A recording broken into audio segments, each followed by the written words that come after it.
The hosts for The Art of Aging will be recording via Zoom until it is safe to return to the studio.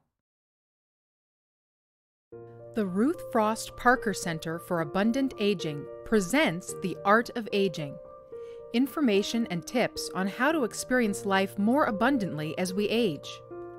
Our hosts are John King and Reverend Beth Long Higgins, Executive Director of the Ruth Frost Parker Center in Marion, Ohio, an initiative of the United Church Homes. Today, in honor of Black History Month, we meet Dr. John Fleming, who's had an extraordinary career in developing African American history museums all over the country. When we began the Art of Aging podcast, we realized that personal stories inspire us to reflect on our own lives. Early in his life, John thought of becoming a missionary and went to Malawi with the Peace Corps. However, he was so horrified by how missionaries were treating Africans that he gave up his dream of becoming a theologian and instead built his career around raising our consciousness about Black history. Well, let's hear John's story. Tell me about where you were born and when you were born. I was born in Morganton, North Carolina on August the 3rd, 1944, toward the end of World War II. And you're a historian, and you tell the story of how your grandfather got you interested in the topic. Can you tell that story? My parents built their home next to my grandfather's home, and he liked to talk about the past, and he talked about the first African that the family could remember. The man's name was Thomashan, as we understand it, was born in Africa and brought over and worked for the Avery plantation, Waitstill Avery, who was one of the largest slaveholders in the community. Waitstill Avery somehow found out that he could read and write Arabic. He would have Thomashan come into the house and read from the Quran in front of his friends.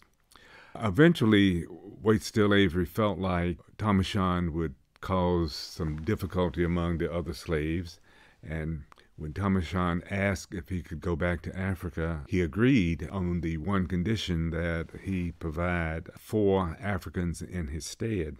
So when they arrived on the west coast of Africa, and we don't quite know where, he was allowed to go ashore, and when he came back, he had the equivalent of $400 in gold dust, which he gave to the captain and told him that, give this to my master and tell him that I cannot enslave my fellow Africans. So that was the last that we heard from Thomashan, but he had at least one son that we know about. As soon as the war ended and they were free, my grandfather's grandfather, who was named Alfred, changed his name officially to Fleming. Tell me about your father. What did he do? He was born in 1919. When he finished school, he took a job at Drexel Furniture Company, and he worked there for roughly about 27, 28 years. He would come home and eat dinner and then go to a photographic shop. He worked for this photographer, and he made frames. And then from there, he drove a cab. He was supporting a family of 3 children, built his home, and over the years was pretty prosperous for a man who basically did unskilled labor. And he left a sizable estate and wanted to leave something for his children, and which he did, and he educated all of us. Now, you came of age during the Civil Rights Movement. Were you involved in some of the activities that were going on? When I was a high school junior in 1960, when the students sat in at the Wilberforce lunch counter in Greensboro, when they successfully integrated the lunch counter, they went across the state soliciting or training young people to demonstrate at various lunch counters. And 2 students came to Morganton and talked to us about doing a sit-in at the local lunch counter there. We went through several days of training and selected a day after school. We all marched downtown, those people who were willing to participate nonviolently. And some said that they would not tolerate anyone hitting them, so they were eliminated from the group. So we walked down, sat down, and of course we were not served, but when the white students from Morganton High School came by Woolworths and saw what was happening, they knew immediately that it was a demonstration, and they went in and they harassed us. They heckled us and poured ketchup and mustard and that sort of thing. But physically, I don't think that there was any hitting. At the end of the day, when the Woolworths closed, the city officials contacted us and asked that we not have any more sit-ins and to give them a week to decide what they were going to do. And we reluctantly agreed. We had some momentum, which we didn't want to give up, but we decided to at least give them the opportunity to come back with a response.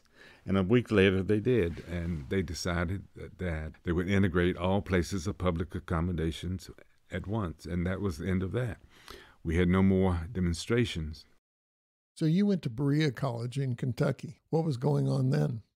When I went to Berea, and the march from Selma to Montgomery occurred, and the call went out for people from all over the country to join the march. We organized a group from Berea to go down. We had a busload plus an overflow of maybe 3 or 4 cars, station wagons, which some of the faculty, progressive faculty, drove down. We marched into Montgomery. We were there listening to King and Lewis and other folks speak that day. And at the end of the day, we got back on the bus and drove back to Berea. After college, you wanted to be a missionary for a while. I wanted to be a missionary, and before I went to seminary, I wanted to test this out as to whether or not it was going to work out for me, and I decided that I would apply to the Anglican Overseas Missionary Society out of London that had several missions in Africa. I had all my shots. I did everything that I needed to do to go, and then I got a letter when my application was complete saying that I needed to get a master's degree because the American BA degree was not equivalent to the English BA degree. So I decided that I would apply for the Peace Corps.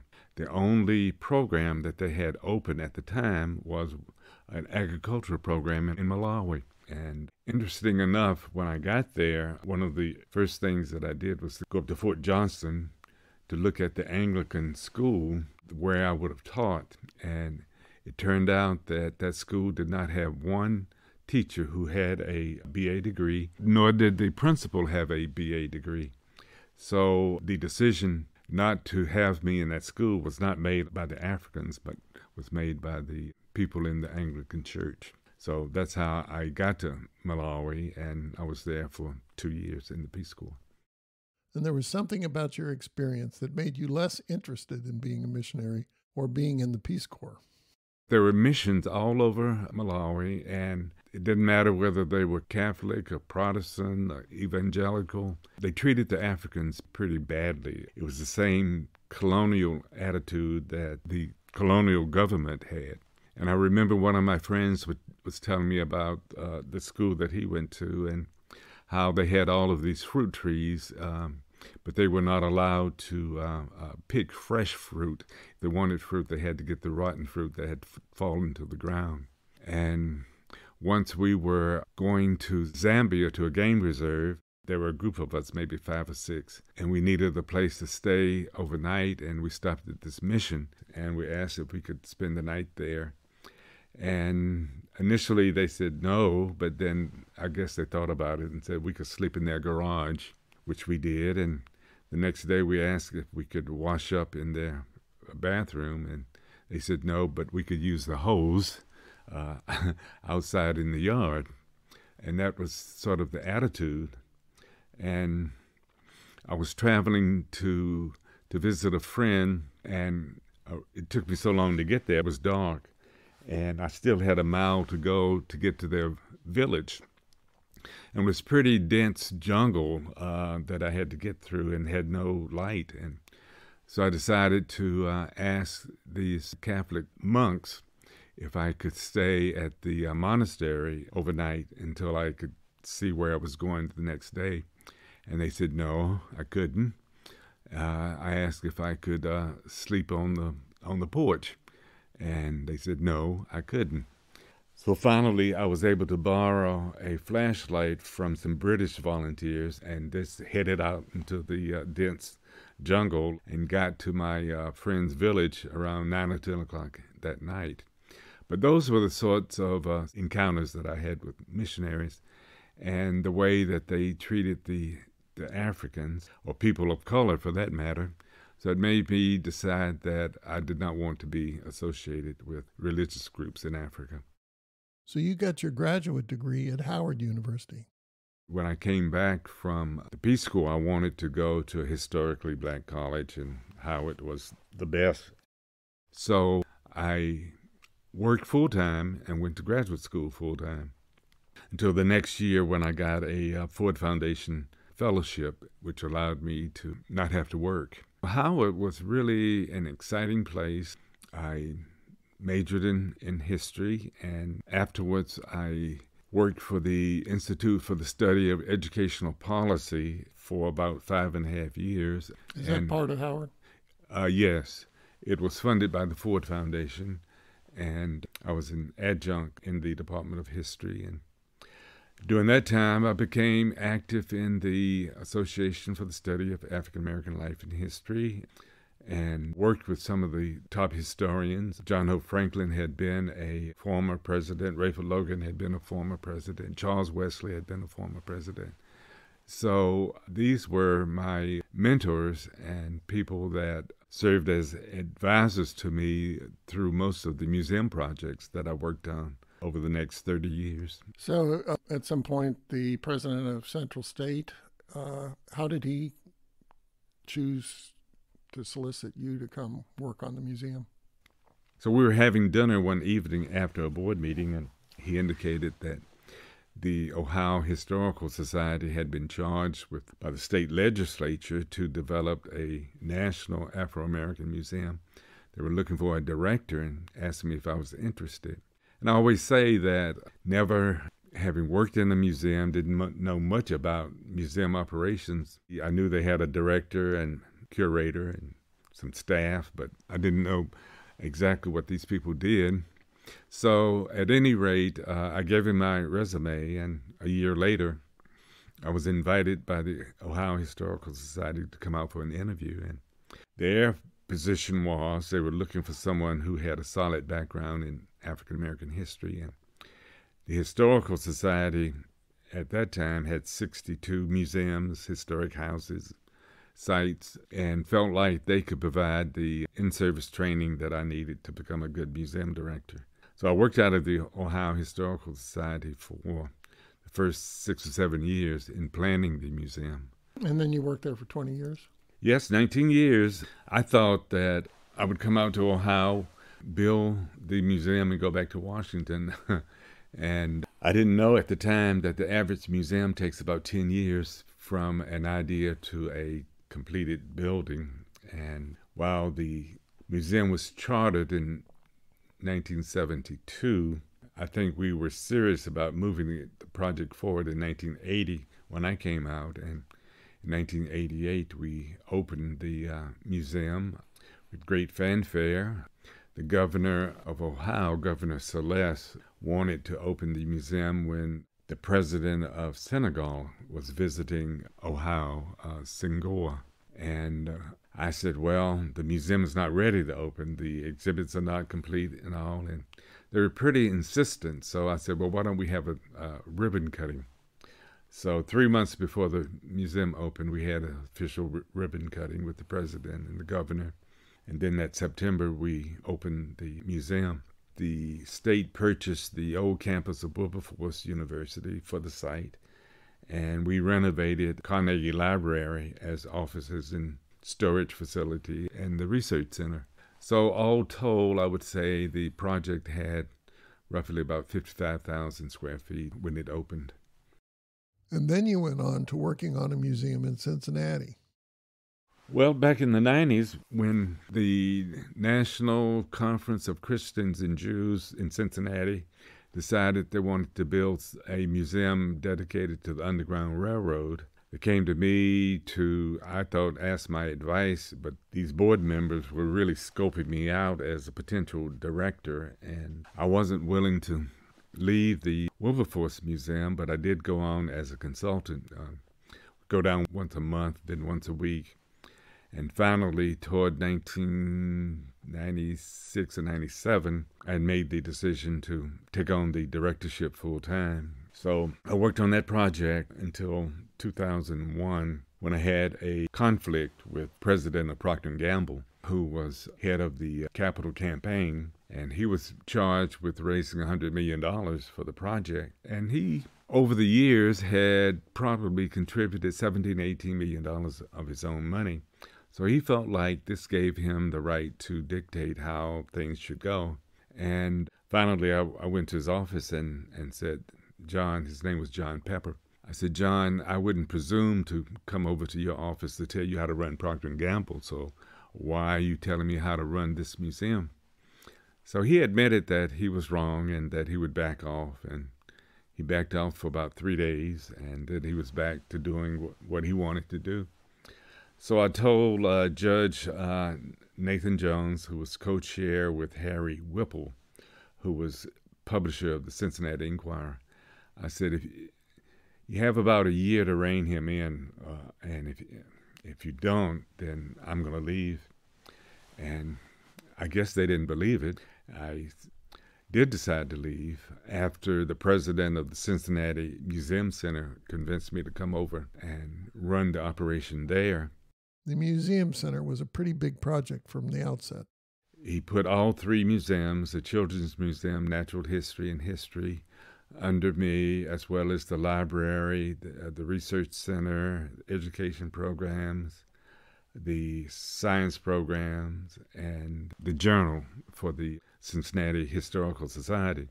So I went down the spring, I think it was April, when the riots occurred, after this young man was shot in the back by the police. Rioting occurred, and that's the week that I started working for the center. What year was that? 2001. And I was actually living in the Omni and could go from the Omni to work and back because there was a curfew at night. And first thing he asked me to do was to do an exhibition on the riots as a way of bringing the community together. And we called it Civil Unrest in Cincinnati, Voices of the Community.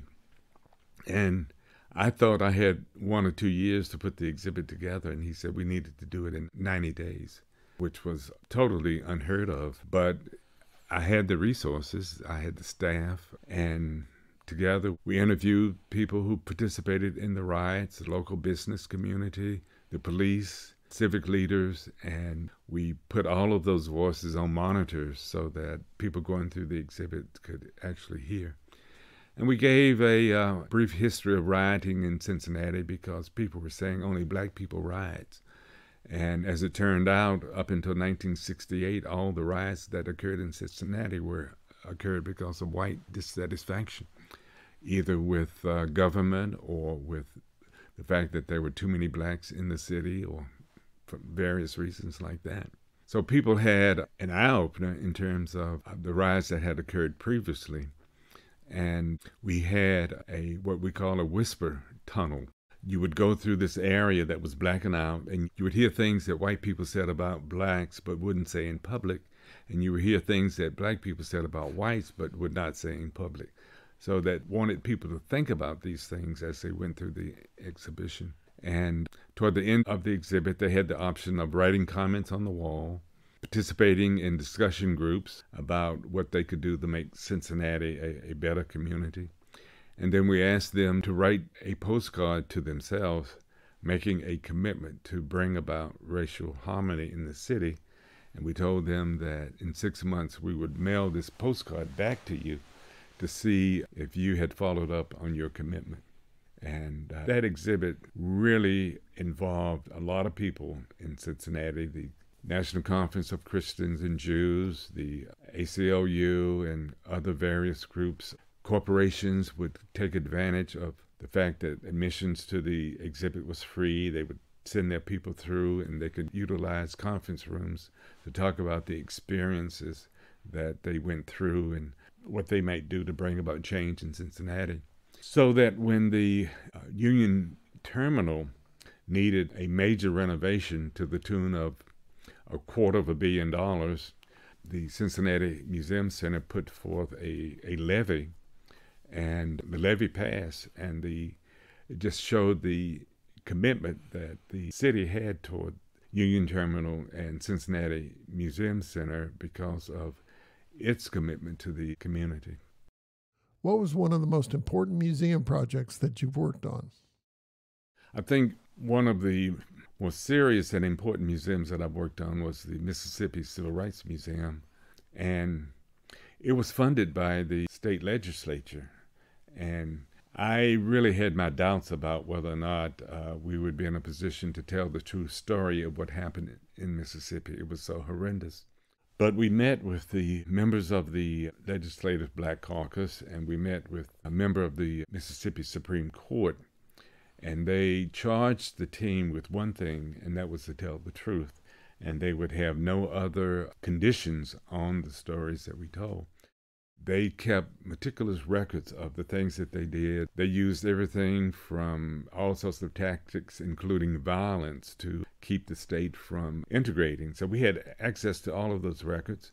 We interviewed what they call the foot soldiers who had been actively involved, and we talked with relatives of Fannie Lou Hamer, and we interviewed Medgar Edgar's wife, who talked about the shooting of her husband, and other relatives of people who had been shot, others who were active in the movement. So we're able to tell the story in the words of those who had participated, including the whites who fought against integration. And we did not have to moralize, we did not have to embellish. We told a straightforward story, and it was really heart-wrenching. So when the museum opened during the Mississippi Bicentennial, it was, I think, one of the most moving exhibitions that I had ever worked on or ever gone through. And we ended up with, in the last gallery, talking about ways that the races could reconcile. And we emphasize that among the materials that we produce for school kids. The Nashville Museum that you're working on now, this is your current project, or you're still working on it? Yes. Okay, can you tell me about that? I was still working on the Mississippi project when I was approached by people in Nashville asking me if I would take on the directorship, and I said no. But I recommended, since they were still doing the research and planning, that they contact Portia Mosby, who was an ethnomusicologist from Indiana University, the best in the field, and Faith Ruffins, who was our curator for the first exhibit at the museum at Wilberforce. I considered her the top in the field. So Faith wrote the storyline and worked with them and scholars for about a year. And then in 2014, they asked me to do some consulting work, which I agreed to do on a part-time basis. And then as I began to wind down the work on the Mississippi project, I began working more on the Nashville project. I just wanted to be a consultant, and they insisted that I have the title of museum director. And so I agreed to do it from long distance. I would go down once a month for a week. The city had given the project the old convention center, and a group of developers wanted that site for a 1 million square foot development. And the city said, well, if you give the museum project space in the building, and they were willing to give up the location, then we will give it to you. So the developer agreed to build out 60,000 square feet for the museum on the first floor, across the street from the Ryman Theater. And that's how we got that location. The project went longer than I had anticipated. The developer was about a year late in getting started, and then various other setbacks, including COVID. But we're now scheduled to open with a grand opening, hopefully after the pandemic is over, in June of 2021. It covers African American music from its African roots down to the, I would say, 2018, 2017. Covers spirituals, gospel, blues, jazz, rhythm and blues, and hip hop. John, you have two daughters, a lawyer and an art historian, both of whom have collaborated with you on some of your projects over the years. However, I found this quote. One of the things my kids said as they were growing up was, when they left home, they never wanted to go to another museum. Is that true? Yes. When I was planning the museum at Wilberforce, one way that I learned some of the best museum practices was to go and visit museums. And early in the planning, in the early 80s, when they were in elementary school, I decided to visit museums in the South to see what sort of collections they had amassed relating to African American history. So we started in Williamsburg and we ended in southern Georgia, and we went to 33 museums in 2 weeks. But each time we went on vacation, we would always go to a museum, and I was able to take them on trips. And then when we had programs at the museum at Wilberforce, I would always bribe them by telling them we're going to have cookies or we're going to have this during the reception. So they would go out until they learned that maybe cookie wasn't worth it. Well, it's an incredible story you've told. Tell me now, as you're retiring and growing older, looking back, what would you say your feelings are about your life at this point? I think that my life has been full, that I have worked long and hard at everything that I've done. So my children say that I'm not going to be able to retire. When I retired from the Cincinnati Museum Center in 2007, I went on to develop 3 additional museums. So I'm not going to take on any full-time project, but there's some books that I want to write. My wife is really encouraging me to write a book about developing museums, and I want to write about my Peace Corps experience. I have accumulated volumes and volumes of papers, and I donated 60 archival boxes of papers to Duke University. And then maybe relax a bit and enjoy life. Since we recorded this interview, Dr. Fleming has participated in the early planning of the National Dutch Museum on Slavery. To get a sense of the new Nashville Music Museum, there are some excellent videos on YouTube which preview many of the exhibits at the National Museum of African American Music in Nashville. In our next episode, we will learn about Opening Minds Through Art, a research-based program for dementia patients developed at the Scripps Gerontology Center at Miami University of Ohio. This podcast was funded in part by the Dayton Foundation Del Mar Encore Fellows Initiative and the Ruth Frost Parker Center for Abundant Aging, a program of United Church Homes. Audio production and interviews were conducted by Del Mar Fellow Eric Johnson.